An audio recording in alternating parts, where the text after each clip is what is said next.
1. The Honorable Court of Criminal Appeals is now in session. Thank you, Madam Clerk. Welcome, everyone. This is the last case on the docket for the afternoon in the Tennessee Court of Criminal Appeals for the middle section of Tennessee. And we are going to conduct these cases, this case, as far as we possibly can in the normal way we would do it in the courtroom, which we would much prefer. But in our effort to help stop the spread of this virus, we are using technology here to hear this oral argument, and we've used it several times now. And in that regard, I want to thank the clerk of our court, Jim Hivner, and his assistants, and the staff over at the AOC for their assistance, administrative office of the courts, by the way, for their assistance in allowing us to use this, or helping us use this technology so that we can keep our cases moving and hopefully optimize the protections against this virus. So that being said, it's my privilege to be on a panel with two other judges. As most of you know, these cases are decided by panels of 3 judges. I say most of you because we are being live streamed on the TN Courts YouTube channel, so there may be some non-attorneys and other citizens and folks who are interested in the proceedings and how we operate. With regard to the panel, to the left of my screen, Judge Robert Holloway from Columbia, Tennessee, and on the other side of my square on the screen is Judge Tim Easter, who is from Williamson County. My name's Robert Wiedemeyer. I'm from here in Nashville. I live here. All 3 of us have had some prior experience as trial judges in various judicial districts in the state. So it's my honor to be here with these 2 excellent colleagues today. And the attorneys who are here are both experienced attorneys in our court, and they both know that you have 20 minutes per side to argue your cases. Mr. Russ, you have can reserve some rebuttal time if you wish to do so out of your 20 minutes. And if you'll let me know when we start, I'll help you keep up with the time, and we'll proceed from there. We have read your briefs. We appreciate that. We have not looked into the record in any detail, but we will, of course, after the arguments, and we'll consider your briefs, your arguments, and the record before rendering an opinion. I think I've covered everything I want to with regard to introductory remarks. So I'll ask Ms. Peoples to please call the case that's on the docket. State of Tennessee versus Kenzi Anderson. All right, Mr. Russ, are you ready? I am, Your Honor. And if I could please reserve 5 minutes of rebuttal time. Certainly. Thank you. I know the court just said that they'd read the briefs. Just to sort of center what I consider to be the main facts. Mr. Anderson, in the early morning hours, entered the home of Miss Denise Ryan and Mr. Scott, who cohabitated together, and removed items from their house at that time. And this is 2 or 3 o'clock in the morning was Miss Ryan's testimony. Later on that same day, I believe in the afternoon, some 6 to 12 hours after this, there was a gentleman whose name was Mr. Tyler, who was also a friend of both Mr. Scott and Mr. Anderson. He came over and was an invited guest to the home. And then he facilitated Mr. Anderson entering the home. And then the 2 of them proceeded to take items and participate in a burglary and robbery of the same residence. Miss Ryan was involved in both incidents, Mr. Scott only in the second one. What I wanted to focus my primary argument is on the failure of the trial court to sever these sets of offenses. And so I'll tend to refer to them as the morning offenses and the afternoon offenses, just for clarity's purpose.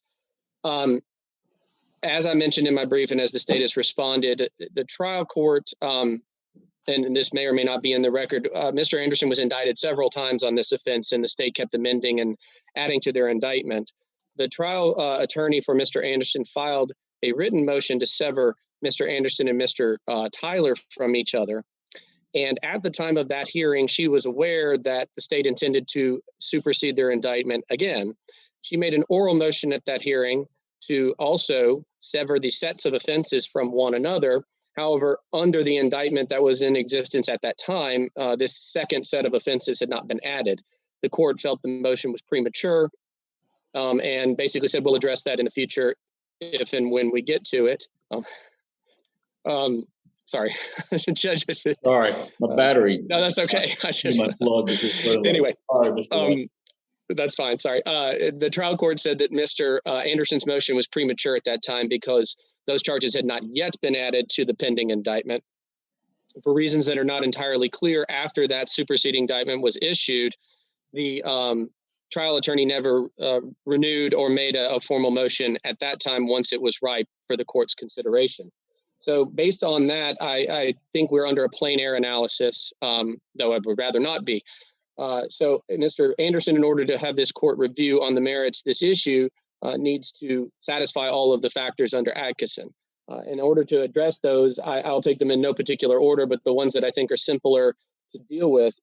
I think since the defense attorney did ask, though prematurely, that these sets of offenses be severed from one another, I don't think that the outcome that it was never requested in the future is a tactical decision on the part of Mr. Anderson. I think he, and also in that same sort of line, he would have benefited had it not had, or had he not had the same jury addressing two sets of robbery and burglary offenses at the same time. I see no possible advantage to him in any kind of tactical sense. I do think that evidence of these two crimes at the same time would be adverse to him. So I don't think that this can be considered waived by him for some reason or his attorney by some reason.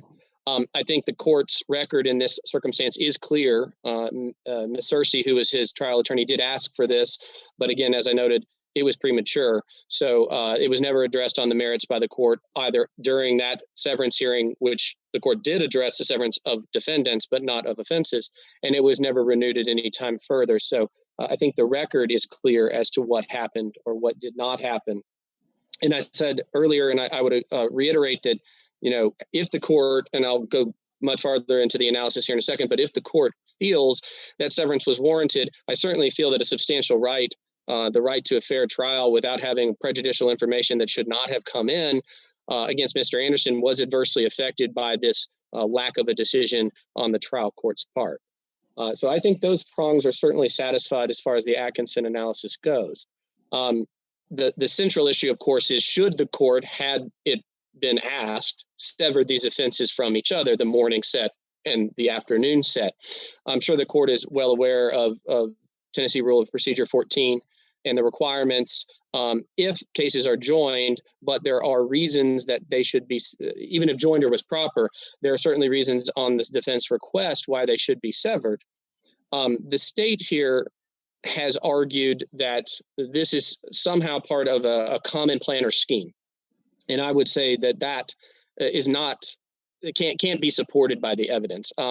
When this issue comes up, and I'm sure it's come up with this court before, it's come up in my practice before, I think that the common thought is to go to the similarities between the offenses. They both involve burglaries, they both involve robberies, they involve the same residents, they involve the same victim. However, that's not the analysis that's really important as to whether or not they should be joined. The question is, did these different offenses somehow work together to complete a continuing or larger plan? So the similarity of motive or the similarity of offense or the similarity of persons targeted does not mean that those different offenses work together in some way, form, or fashion to create a larger offense or to contribute to a larger offense or conspiracy.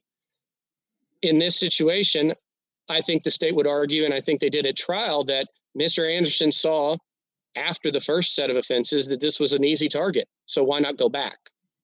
Even if that's true, that is his thinking. That doesn't mean that the two offenses together are part of a common plan or scheme of any kind. There's a few other smaller issues. I mean, if it was a signature crime, I don't think there's any way that this could be construed as a signature crime simply because it's the same residence. I don't think that this, given the time lapse that we're talking about, which is 12 hours or so, could be considered part of the same criminal transaction. So I think what the state's traveling under, what they're going to have to prove or substantiate to this court is, one, that these two sets of offenses were part of a larger continuing conspiracy or plan, and two, which I'll talk a little more about, that evidence of one would have been admissible in a trial on the other, even if you do find that they are part of a larger plan or scheme. Again, and I've quoted several cases in my brief, which I can discuss here, but cases that have come out of this court and the Tennessee Supreme Court said that the continuing plan must be part of a larger goal, that it must achieve a common ultimate goal or purpose. And again, these two sets of offenses, despite their similarities, don't meet that criterion. There is nothing about these two sets of offenses that show that the robberies and the burglary from the morning were somehow furthering the offense of the afternoon, or vice versa, or furthering some other goal that isn't before the court right here in the larger sense. So I think that it is common to conflate those issues and say, well, you have the same victim, you have the same offense of a robbery, you have the same motivation to get money or whatever it may be, but that doesn't make them part of a larger plan or scheme. So I think the state fails here on their argument. I think the trial court should have granted a severance of offenses had they been properly asked. And then on the other issue regarding what I would call the 404B nature, the whether or not one would be admissible in a trial of the other, I think the answer should be clearly no. The state has not presented any real alternative purpose for the admission of the morning offenses in a trial of the afternoon or vice versa, other than to try and demonstrate a common plan or scheme. And again, that falls flat on its own merits, let alone allowing that as sort of a bootstrapping exercise to show, well, it isn't really propensity, but he did it this time and he did it in this way. So he did it, and that's part of a common plan or scheme. That's a self-fulfilling prophecy in some ways that I don't think really merits the consideration that the state wants to give it. I think obviously, the prejudice engendered to Mr. Anderson of having multiple sets of violent offenses heard by the same jury is obvious. I don't think that anyone would rather do that if they could avoid it. And I don't see any reason or alternate purpose why the state should be able to introduce that evidence in the trial of one about the other that has been presented. Identity was not an issue. A motive is not a fair argument to say the motive for robbery is almost always the same, is to get money or property that they can be sold and translated into money. So I think that there was a clear and unequivocal breach of a rule of law, which is one of Atkinson's factors, because if the court had been motioned to sever these offenses, I don't think there's any way the court should have kept these two sets, the morning and the afternoon, together in the same trial to be heard by the same jury due to the prejudice that I've just discussed. The last factor of Atkinson is essentially, in my paraphrase, a harmlessness analysis. Is it necessary to do substantial justice in order for the court to rule on this under plain error analysis? And I would say that it is. How to determine that this would be harmless, to say, well, it doesn't really make that big a difference if you hear about these offenses from the morning and the same trial with the same jury about these offenses from the afternoon. I just don't see how it could be harmless to Mr. Anderson, how that error could be. I find it to be non-harmless, and therefore in that regard, I would say that the last factor of Atkinson is also satisfied, that it is necessary to do substantial justice because this was not a harmless error that occurred. So I think that this court, under a plain error analysis, should evaluate and should rule on on the lack of the trial court failed to sever these offenses from one another. I don't think there is any reason they would have been kept together had it been properly motioned and before the court. And I also think that the other factors that are outlined in Atkinson have been met by Mr. Anderson, and that this court should consider that on under plain error, but to consider it on its merits based on all the arguments that I've made. I also wanted to address some of the sentencing issues, unless the court had any questions about that particular argument. And I've noted several different errors that I felt the sentencing judge made during her analysis of which factors and enhancements were applicable. Based on what I've argued in my brief, I think she was relying on evidence that was either not in the record or very scant evidence in that he did have an unrelated robbery conviction, but it had not taken place at the time these offenses had taken place, and I don't think it could be considered for the purposes of enhancement. He had 3 misdemeanor convictions some 6 or 7 years prior to this offense, and that alone was used to increase his sentence. There was various other things that I outlined in my brief, which I can go over as far as why I don't think he should have been enhanced in range. But what I wanted to address more regarding sentencing, and I understand that this is, of course, an intermediate appellate court and that I'm going out on a limb here, but I think that under 39, 17, 13, 24, the list of offenses that the General Assembly has determined, in my opinion, arbitrarily to be dangerous, burglary should not be one that is included in order to apply an enhanced, or rather a separate mandatory consecutive 100% time to serve gun offense for. And I think Mr. Anderson, in sort of a roundabout way, is a good example of why. Mr. Anderson entered a home with a firearm.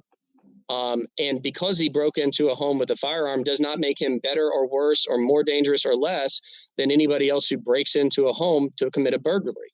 However, what he then did and what he was convicted of by the jury is why he is on a higher scale or punished more seriously than someone else who's in similar circumstances, because he did get convicted of perpetrating a robbery, because he used the firearm while he was in the home.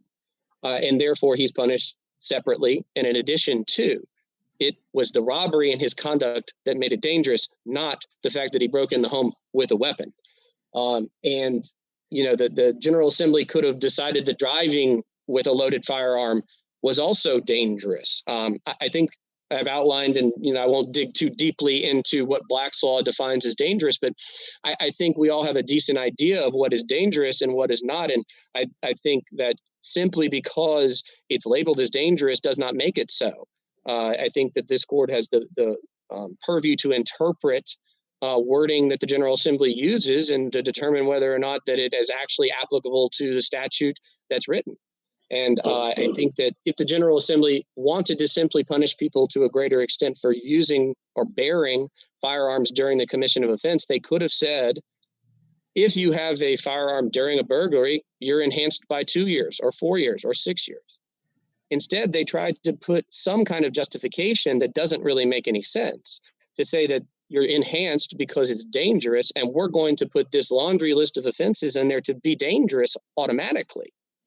I'll also point the court to subsection I of that same statute, 39-17-13-24, underneath which all of the offenses that are determined to be dangerous are listed.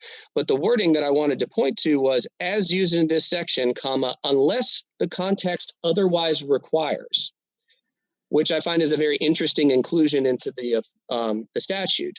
If the court will look, and I believe it's volume 1, pages 69 and 70, it's the jury instruction included here related to the firearms charge that then, of course, relates back to the burglary.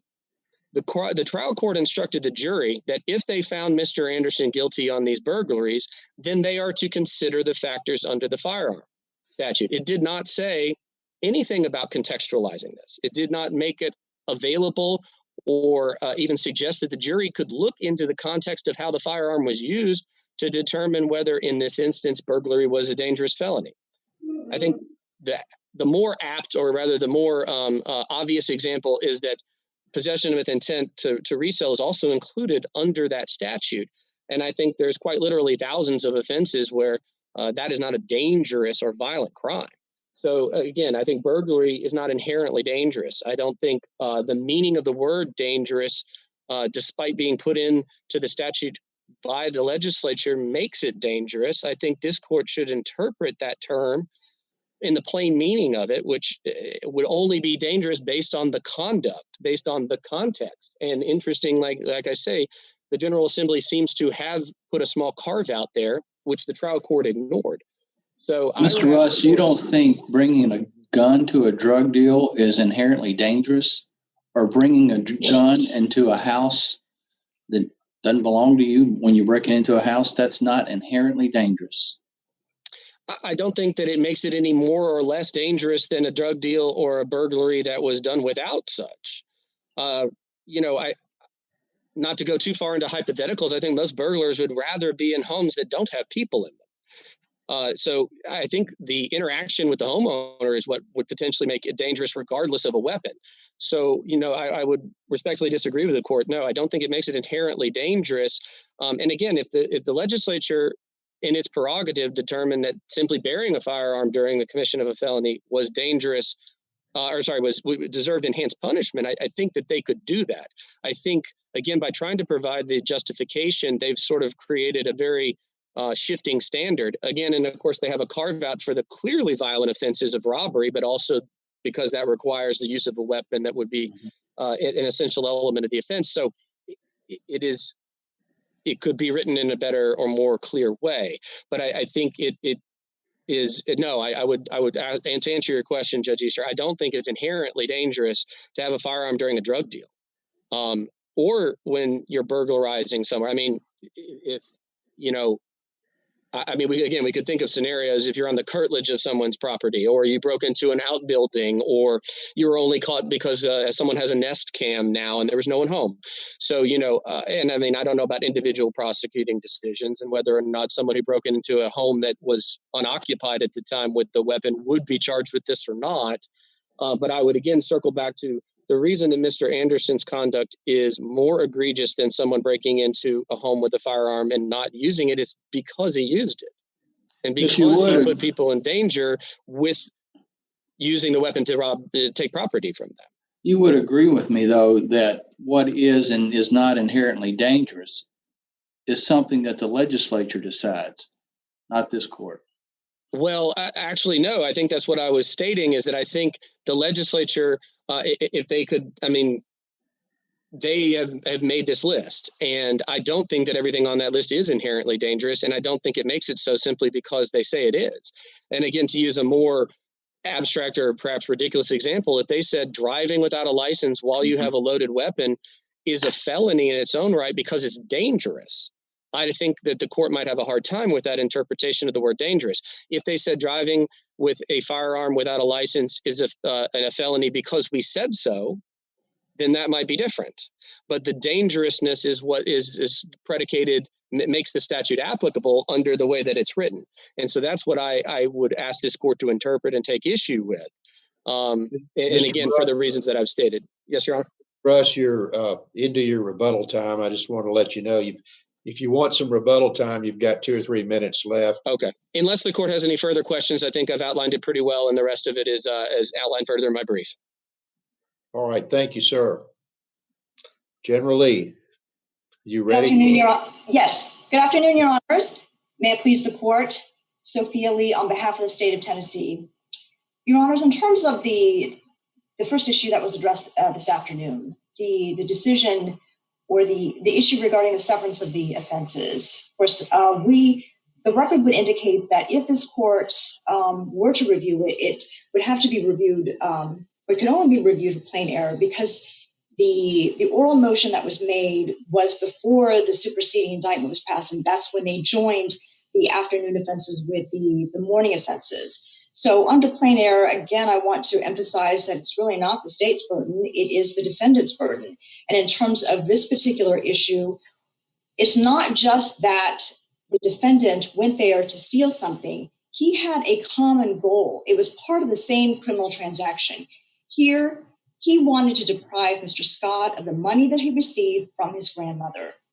When he was unable to get the money that when he went into the victim's home in the morning crimes and was unable to get the money, he came back in the afternoon. And if you'll notice, when the court has an opportunity to look at the record, the defendant says the same thing every time. So when he enters the home in the morning, he says, "Where's the money?" He was talking about the money that Mr. Scott had received from his grandmother.